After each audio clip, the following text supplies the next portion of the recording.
And when thinking about the research, projects that you've undertaken, how do you know when you've been a good researcher, Reza? I don't know. I think, for me, I think you've been a good researcher. First of all, when you've come through your project, if we could say your ethical credentials are intact, so to speak. So that's one thing. When at the end of it you look back and you go, yes, I think ethically I'm safe. I didn't do anything that was unethical.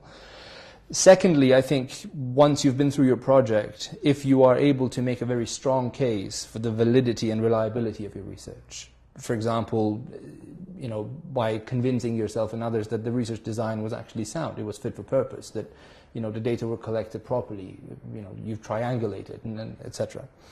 And I think thirdly, very importantly, you also know you've been a good researcher if your data supports very strongly the statements and the claims or the arguments that you're making on the basis of the data.